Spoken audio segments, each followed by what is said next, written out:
एक पर्सन अपनी शादी में अपनी लाइफ का एक बहुत लंबा समय इन्वेस्ट करता है। उसके पास बच्चे हैं, बीवी है, परिवार है।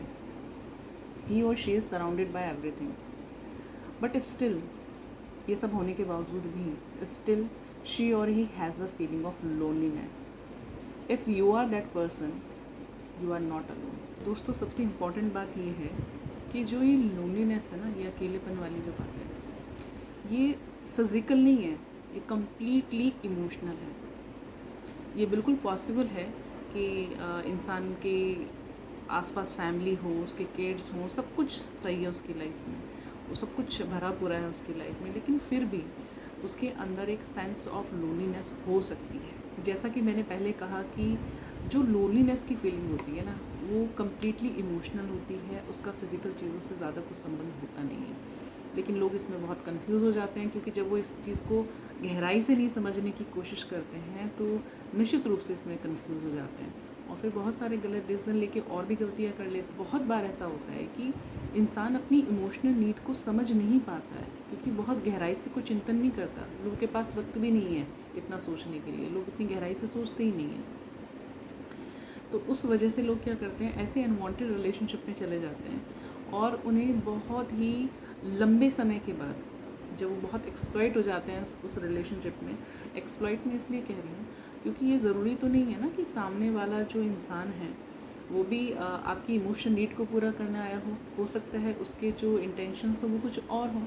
तो एंड ऑफ द डे क्या होता है कि जो इंसान पहले ही इतना अलोन था, इतना उसको लोनलीनेस की फीलिंग हो रही थी, वो फिर एक गलत डिसीजन लेके फिर आके एंड ऑफ द डे वो उसी स्टेज पे आके खड़ा हो जाता है जहाँ से वो गया था, जहाँ से वो चला था। हर इंसान को अपनी इमोशंस को बहुत अच्छी तरह से समझना चाहिए, बहुत गहराई से समझना चाहिए। दूसरों को थोड़ा कम समय दे दो, लेकिन अपने आप को पूरा समय दो, क्योंकि आप जितनी बेहतर तरीके से अपने आप को समझ सकते हैं दुनिया में और दूसरा इंसान कोई नहीं समझेगा।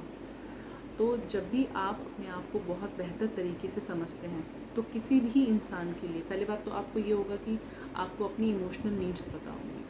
आपको पता होगा कि मुझे क्या चाहिए, इमोशनली मुझे क्या चाहिए, फिज़िकली मुझे क्या चाहिए। आपके अंदर एकदम बहुत ज़्यादा क्लियरिटी होगी हर बात की। कुछ लोग होते हैं जो अनवांटेड चीज़ों में इन्वॉल्व हो जाते हैं, अनवांटेड रिलेशनशिप में इन्वॉल्व हो जाते हैं, एक्स्ट्रा मैरिटल अफेयर्स में इन्वॉल्व हो जाते हैं, क्योंकि उनको क्लियरिटी नहीं होती है। देखो, बहुत से लोगों को तो बहुत क्लियर होता है, उनको कोई फ़र्क नहीं पड़ता है, उनको लगता है कि ठीक है भाई, मैं कंफ्यूज नहीं हूँ, मुझे तो ये चीज़ ऐसे ऐसे चाहिए।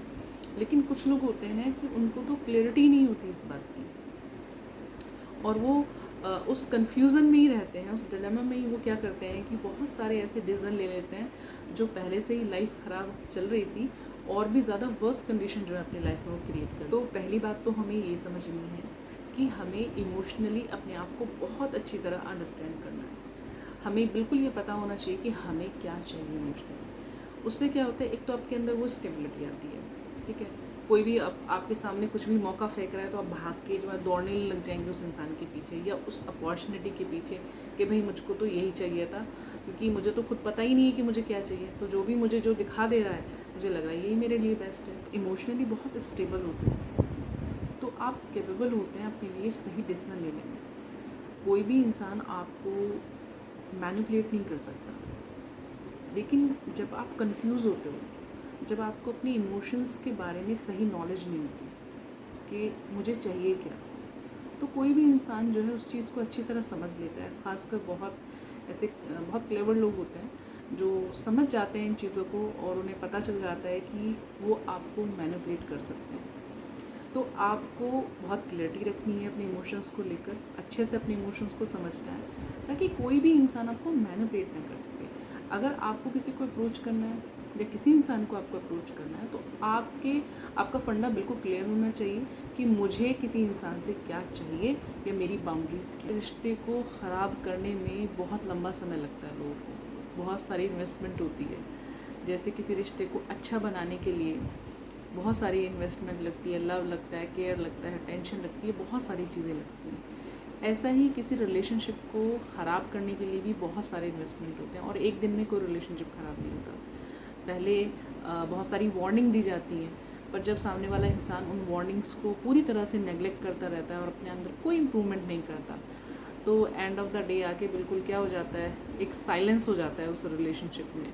कि जब कोई भी रिलेशनशिप स्टार्ट होती है तो वहाँ पर बहुत सारे इमोशनल कॉन्वर्सेशंस होते हैं, लेकिन जैसे जैसे समय बीतता है, शादी आगे बढ़ती जाती है, साल बीतते जाते हैं, तो लोगों के बीच के वो जो इमोशनल कॉन्वर्सेशंस होते हैं वो कहीं पर एक रिस्पॉन्सिबिलिटीज़ में चेंज हो जाते हैं। अब सारे जो कॉन्वर्सेशन हो रहे हैं वो केवल डेली रिस्पॉन्सिबिलिटीज़ को ही लेकर हो रहे हैं, लेकिन ऐसा तो नहीं है कि अगर समय बीतता गया है तो इंसान की जो इमोशनल नीड्स हैं या उसको इमोशनल कॉन्वर्सेशन की ज़रूरत ही नहीं है। ऐसा थोड़ी है कि वो कहीं ख़त्म हो गए हैं। हो सकता है इंसान ने उन्हें कहीं सप्रेस कर दिया क्योंकि सामने वाले का रिस्पॉन्स जो है उस तरीके का नहीं रहा है जैसा पहले था।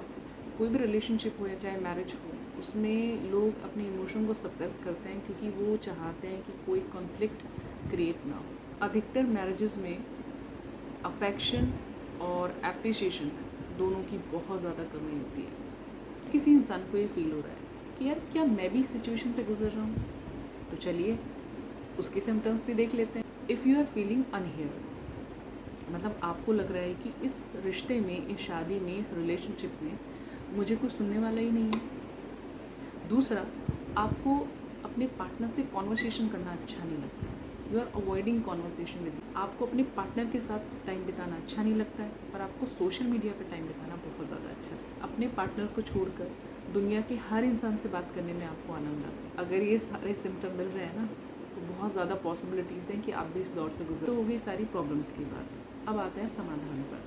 तो भैया समाधान तो ट्राई करना पड़ेगा। अगर कोई सॉल्यूशन ऐसा निकल आता है जिससे चीज़ें सही हो सकती हैं तो बिल्कुल कोशिश करनी चाहिए। देखो, पहली बात तो ये करनी है कि कॉन्वर्सेशन जो है वो बना के रखनी है, और ऐसा कॉन्वर्सेशन करना है बिल्कुल अनइंटरप्टेड, और सामने वाले को बिल्कुल भी जज नहीं करना है। बिल्कुल बहुत ही गहरे इमोशनल डीप कॉन्वर्सेशंस कीजिए। जब आप बहुत गहरे इमोशनल कॉन्वर्सेशन करते हैं किसी इंसान से तो आप बहुत कनेक्टेड फील करते हैं, बहुत रिलेट फील करते हैं एक दूसरे से। यस, रिस्पॉन्सिबिलिटीज़ होती हैं और रिस्पॉन्सिबिलिटीज़ पूरे जीवन रहेंगी।